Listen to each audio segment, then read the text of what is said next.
Welcome to the podcast, Let the Prophet Speak. Today we are going to continue our study of chapter 16. This will be 16b. As I mentioned before, chapter 16 is quite long, and therefore I'm dividing it into several parts. Chapter 16, as you remember, was discussing the parable of the harlotrous wife, of the unfaithful wife. In this section of Ezekiel, the prophet is using parables as a device, as a method to convey his message to the people, in the hope that maybe this method might reach them, might strike a chord.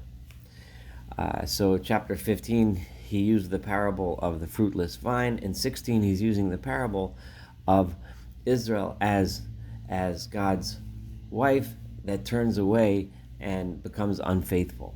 So in the first part of the chapter, we have the build-up, the really beautiful, touching, tender, and also erotic tones of this development of this relationship of love. And it started as a child, a baby girl, abandoned in the field at birth, still full of the blood and fluids and dirt from the birth, left out, abandoned in the field. God took the baby, cleaned her, took care of her, washed her, dressed her, clothed her, fed her, nurtured her, until eventually when she was abandoned and according to the metaphor, abandoned in Egypt, and no one cared about her, God saw her suffering, God saw her in her state of suffering, and allowed her to prosper and develop into a beautiful young woman, despite the suffering, despite the suffering and despite the blood. God took her and brought her to the land, gave her the Torah, gave her clothing, gave her a mission, gave her a purpose, and then took her to the land of Israel, gave her wealth, gave her beauty, gave her everything, and took her under his wing and married her. So now we have this beautiful wife who has all of the beauty of the world, has all of the riches, all of the wealth, has food to eat, and so on, has the temple, has God watching over her, has the Torah, has a life mission, a life purpose, and this now she is set up for that. That's where we left it off at verse 14. So then, and we started seeing the tiny words hinting towards where the downfall was going to come from in the last verse we read yesterday, which was verse 13, where it says, Vata'adi, you adorned yourself with gold and silver. This is the beginnings of the selfishness, where all of this beauty and wonder and splendor and everything started being used for selfish purposes. So, Vayetze, this is verse 14, Vayetze lach shem bagoyim biafyech.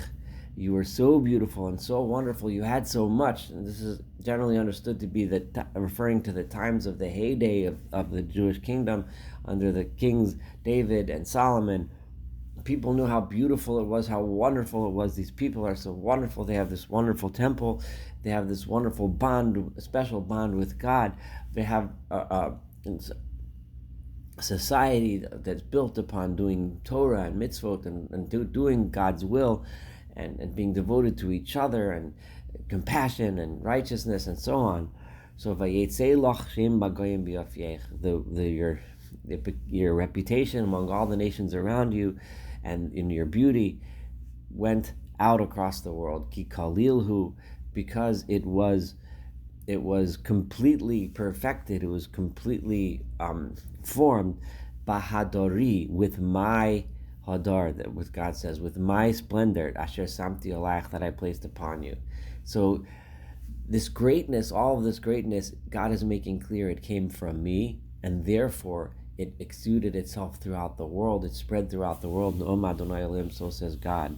However, the next words, vativtechi biafyech, you, instead of having faith in me, you had faith in your beauty as if it was yours, without recognizing that this beauty, this wonder that you had as a nation, as a people, was something that I gave you. You took it as if it was yours and had faith in your greatness. Vatizni al shemech, and therefore you went ahead because of your great name, your great reputation. You went ahead and were unfaithful. You turned away from me towards yourselves. Vatishbechi et taznusech al kol over lo yehi, and you poured out your favors. This is a sexual imagery. Your sexual favors al kol over. Everyone that passed by could get what you had to give. You weren't faithful to me. You're the image of someone who slept with anyone. She had sex with anyone because she was ready to, because and whatever benefit there was took to herself. No faithfulness to the one for whom she owed all of this to, and just simply used it all for herself, for anyone else. Lu Yehi, it was for him to have. It was anyone. It was free for all.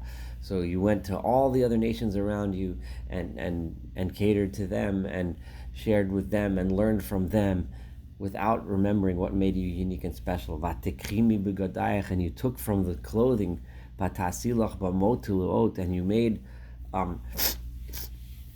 beds and platforms from the goods that I gave you, the clothing that I gave you, the linens that I gave you. You went and you made beds to go and sleep with your other friends, with your other suitors that were not your husband. In this case, the husband being God. Vatizni aleim, and you went and you turned away upon all these beds. Lo ba'os v'lo yiyeh, not just in some low balls, not just something that's coming in sometime later. Maybe you cheated on me, or something that's gonna be later, but you just did it right away, and all the time it was just constant rebellion. And then you took those vessels that I gave you, that were vessels of your splendor and beauty, and that were meant to be worn for me in our relationship. Meaning those vessels, meaning the things that I gave you, is referring to the temple and its vessels, also referring to the mitzvot, the wonderful things that I gave you, all these ethical ideals and morals. This is the gold and the silver that I gave you, and what did you do with it? And you used it to make this as a very again a sexual erotic imagery of talmei zohar, of phallic images, vatiznivam, and you used them to go and fornicate and commit acts. Rather than use the beautiful things that I gave you for good, you used them for bad. Vatekriat begderik masech vatchasim, and you took the clothing that was woven and you covered with them misamniu ketarti nasat lifnehem, and the vishamni, and those items in the temple that were meant to be used to worship me and to serve me, you went in front of those other gods and those other nations. You turned to thinking that this was all yours, all of this splendor was yours. You're the great one, you're the strong one, you're the beautiful one, you have everything. Instead of being faithful to the one who gave them to you and the purpose for which he gave them to you, you went ahead and used them for your own benefit, for your own purpose. And the food that I gave you, solas v'shemen udvash achaltich, I gave you flour and oil and honey, wonderful, beautiful food. And what did you do with that food? Unusatiu lifnehem, you fed it to them when you were giving them your meals, l'reach nichoach, so that they should have the wonderful smell of the fresh food, vayehi, and that's how it went. Nom Adonai Elohim, so says the Lord God. And then the worst verse here, verse 20, the selfishness of it all was so awful, so terrible, that in your worship of the others, you abandoned your family. And not only did you abandon your family and your children by not bringing them up in the heritage that you were supposed to, and in the purpose of and the specialness of their nation and their mission, but rather you gave them away. You gave them away to the other nations, but even worse, you sacrificed them. And this is what happens when one is unfaithful, the effects that it has on the children, the effects that it has on their entire life. The selfishness becomes so overwhelmingly consuming that one not only abandons can get to the point where they abandon their children, not want to raise their children, not want to teach their children, but much worse, they're ready to even sacrifice their children, give them away, even in this awful, awful idea of giving them away to death, to sacrifice in front of an idol. Asher Yoladata, those children that you gave birth to for me, in order to build families that will stand with the Lord, families that will continue from generation to generation, teaching about God, teaching about proper living righteous lives. Instead, vatizbachim lahem le'echol, you went and you sacrificed those children to those other nations, those other deities, in order to be eaten. Hama'at mitaznosayach, as if it's not bad enough that you cheated, but worse, you gave away those children that I gave you, that were meant to be our future together. You gave them away. Vatishchatiat b'nai, and you slaughtered my children. Vatitnim v'habirot lahem, and you gave them away as you presented them as offerings in front of those other gods.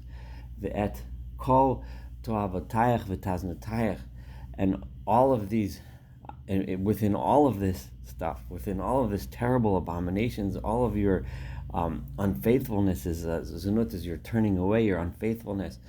Lo zachar, why did this all come about? Because you completely became so involved and in that disgusting mindset of selfishness and belief and trust in yourself and arrogance, that lo zacharta dimei nurayach, you completely forgot about what had happened in your youth and the beauty of your youth and the wonderful relationship that you had and the potential that you had and what God's mission was for you, bioteche rom ve'eria, that you forgot about what used to be like when you were completely naked and you had nothing, and then mitbosesas b'domechais, and at the time you were wallowing, you were in your blood and suffering and you were nothing, and God took you out of that.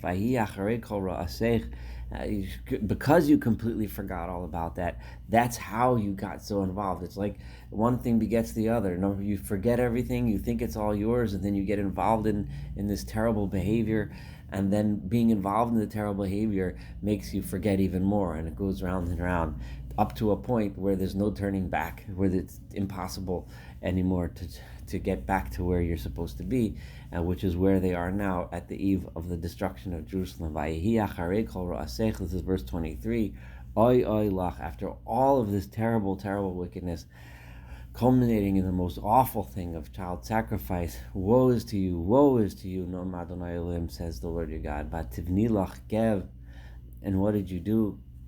Out of all this, you made yourself, and this is the bottom line. We see this everywhere. The bottom line of sin, the bottom line of all the corruption, the bottom line of all of the sins of the to'avotayach, the abominations of shikutzim, and the disgusting things that people did. It always boils down to arrogance. Bativni lach gev, you built for yourselves and a statue, an eminence is how it's sometimes translated. A great thing. Vatasi lach rama b'chorachov, you made for yourself high places. You did it all for yourself. You made it out as if you were so great, as if you were everything, and that was the root cause of all of this problem. Al kol rosh derech banisa ramosech, at the beginning of every road, you built your high places. Vatitavi et yafyech, and you made your beauty, the beauty that you had as the people of God, the people of Israel, you made it disgusting.